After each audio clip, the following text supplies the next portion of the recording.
Voltamos com o Pauta Especial aqui pela sua TV Educativa Canal 3, conversando com o juiz Gustavo Souza Lima, juiz titular da 12ª Vara Civil da capital e também juiz responsável por 3 processos na Operação Taturana.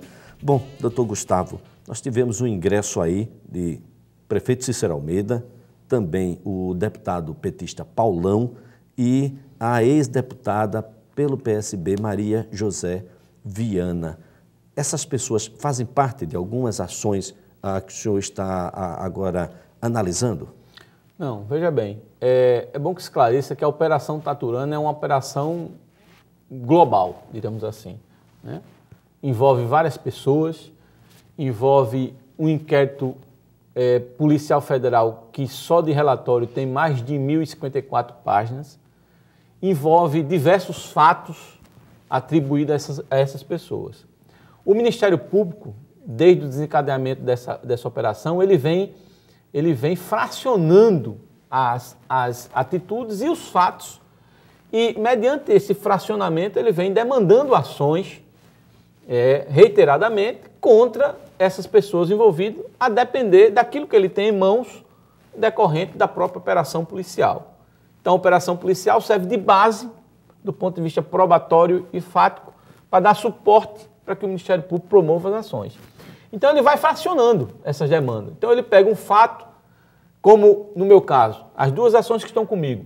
Um fato são os empréstimos consignados relativos ao Bradesco no ano de 2006, cujo valor da causa envolve em torno de 3 a 4 milhões de reais. 3 a 4 milhões 3 de reais? 3 a 4 milhões de reais. Mas fala-se em 302 milhões. 302 milhões nessas ações que estão comigo está muito, muito distante de ser vislumbrado. Isso aqui é o troco. Né? É um valor ínfimo dentro do todo que envolve os atos praticados por essas pessoas na Operação Taturana, segundo os posicionamentos. E esses milhões estariam em que processos? Em que... Esses milhões, se que existem efetivamente, isso a Polícia Federal disse que tem como demonstrar a existência do desvio de 300 milhões, deve estar ainda para apurar nos demais empréstimos consignados, que tem empréstimos consignados desde 1998, tomados junto ao Banco Sudamérica, inicialmente, depois junto ao Banco Rural,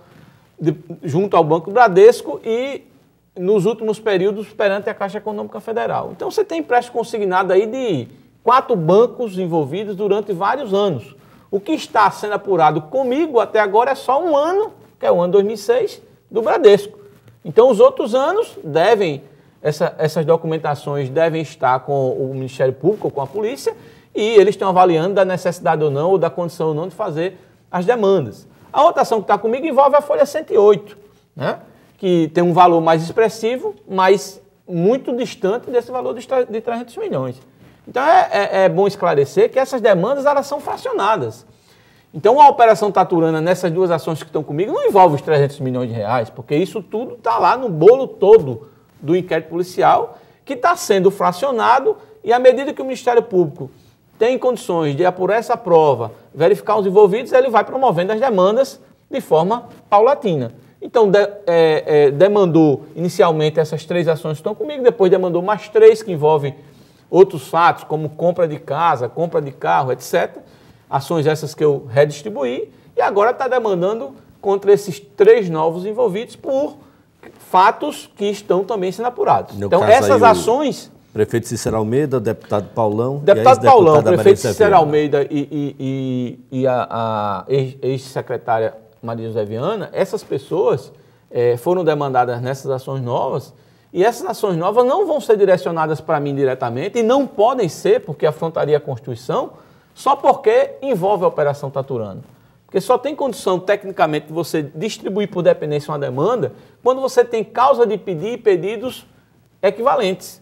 Se você não tiver, se as causas de pedir e dos pedidos forem diversos, essas ações têm que ser distribuídas, encaminhadas para a Vara da Fazenda Pública para o juiz titular. Se lá o juiz titular disser que é impedido ou suspeito e o substituto dele repetir essa postura de impedimento e suspeição, aí sim o processo iria para a presidência do tribunal, para o presidente do tribunal designar um novo juiz, que pode até ser a minha pessoa, porque eu não me furtaria a trabalhar nesses processos novos também. Doutor Gustavo, quais são os próximos passos que devem ser dados pela Justiça nesses processos que estão sob a sua análise?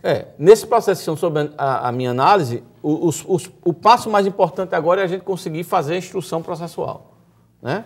Ouvir os envolvidos, né, os ex-integrantes das mesas diretoras, os deputados, alguns funcionários, ex-deputados, né, dentro daquilo que a gente achar interessante. Então, pode haver convocação deles para que a gente faça a oitiva, para esclarecer esses fatos, ouvir testemunhas, se isso resultar importante, provavelmente num processo que a prova principal seja documental, como é a questão do empréstimo consignado, que basicamente a prova é documental, tomou o empréstimo, não tomou, quem pagou, etc. Aqueles que continuam aí sob a imunidade parlamentar, eles estariam obrigados a comparecer a esses depoimentos ou a imunidade livra? Olha, a imunidade não livra o deputado na ação civil pública, por ato de improbidade, de prestar depoimento, de jeito nenhum, certo? Ele pode ser convocado e pode ser obrigado a prestar depoimento. Não querendo prestar depoimento, evidentemente que as consequências processuais dessa atitude serão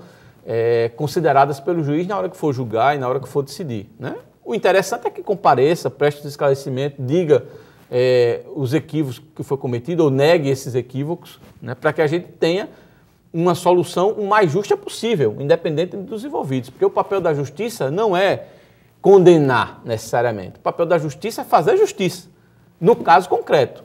E a justiça do caso concreto envolve fatos e envolve provas.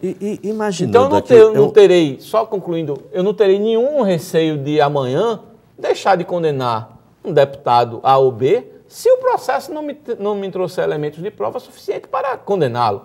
E, pelo contrário, se tiver, também não terei receio nenhum de fazer a condenação devida. Imaginando que tudo que tenha sido posto seja verdade, nós estaríamos falando num reflexo em termos de punição de quantos anos, por exemplo, de afastamento político? Pode haver reflexos sérios, né? Se a gente partir da tese e em tese de que tudo que foi alegado está devidamente demonstrado do ponto de vista processual, com as provas e os elementos probatórios necessários, né, esses envolvidos, inclusive deputados, funcionários e ex-deputados, podem receber punições cumulativas que vai desde a aplicação da pena, da condenação de ressarcimento do erário público pelos desvios encontrados, aplicação de multa civil prevista na Lei da Ação Civil Pública e a principal punição, que seria a cassação dos direitos políticos. E essa cassação pode variar, né, e numa quantidade de tempo incalculável, porque você vai depender da quantidade de atos que forem creditados a eles, da quantidade de atos que forem provados, da quantidade de atos que o juiz reconheça como atos de improbidade. Então, essa cassação pode ir de 10 anos para 15, para 20, para 25, 18. Então, isso vai depender da acumulação dessas penas e pode resultar, evidentemente, no afastamento da vida pública de Alagoas dessas pessoas por 10 anos, 15, 20, etc. Agora, doutor Gustavo, falando em vida, como é que está a sua vida após a Operação Taturana? Evidentemente que mudou um pouco, né, do ponto de vista de convívio social, de saída desses cuidados. E agora, reforçado com esse atentado à juíza, a juíza lá do Rio de Janeiro, que sofreu um atentado por força da atuação dela, né, de 34 tiros, sendo 21 atingiram a pessoa dela. O senhor chegou a ser intimidado? O senhor recebeu algum telefonema? Olha, na verdade, no calor da Operação Taturana, com os afastamentos, a Polícia Federal, juntamente com o pessoal da Associação do Magistrado e a Polícia propriamente civil militar, acharam por bem, em razão de algumas conversas aqui e acolá, dentro da própria Assembleia, alguns alertas de até parlamentares de lá de dentro mesmo, achou por bem estabelecer um procedimento de segurança, né? Até pelo histórico falado e decantado de algumas pessoas envolvidas no processo, que poderia haver algum tipo de risco à minha pessoa. O senhor hoje anda acompanhado de seguranças? Ando acompanhado, sim. Do ponto de vista real, de uma ameaça velada, direta, não.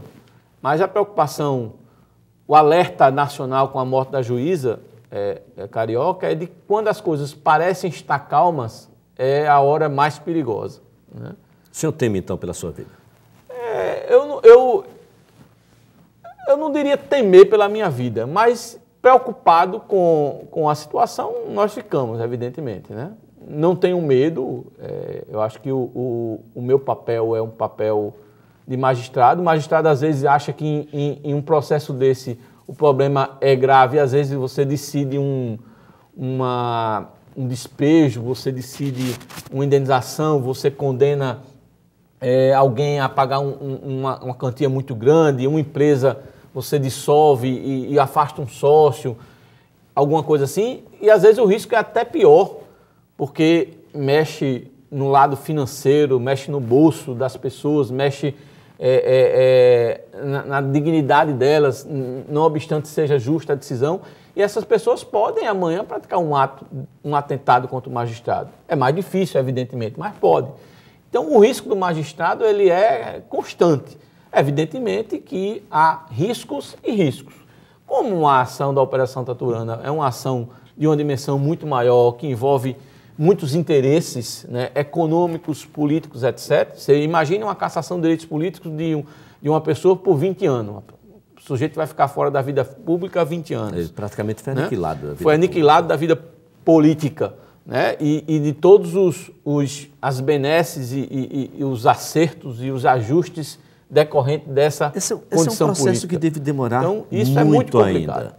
Se você colocar recursos, se você colocar idas e vindas aos tribunais superiores, etc., é um processo que, para ter uma conclusão definitiva, ao ponto de você botar uma pá de cal e dizer, olha, está afastado da vida pública por 20 anos, e isso é definitivo, demanda tempo. Ainda não assim vale um tempo a pena que seja meu, mas um tempo em todo o entorno. Ainda assim vale a pena se manter nesse processo? Ainda assim vale a pena ser juiz? Com certeza, com certeza. Eu acho que o juiz sério, trabalhador, que cumpra os seus horários, seja assíduo, tenha preocupação com o social e a sua possibilidade de contribuir, de ser participante de uma mudança social ou de uma conscientização social é importantíssimo. Eu acho que esse papel do magistrado ele não pode abrir mão. E eu procuro fazer isso dentro da minha atuação em todos os processos, nesse com mais evidência, porque é um processo mais público, de maior repercussão. Eu sempre tentei viabilizar e atuar no sentido de que esse exemplo fosse dado. Ou seja, eu acho que é possível o juiz ser um agente transformador, sem cometer injustiça com ninguém, ou ser um agente, no mínimo, de reflexão para a sociedade. Muito e esse bem. papel, eu acho que eu tento cumpri-lo com muita dedicação. Doutor Gustavo, muito obrigado. À vontade, estou à disposição. O Pauta Especial estará de volta na próxima segunda-feira. Até lá!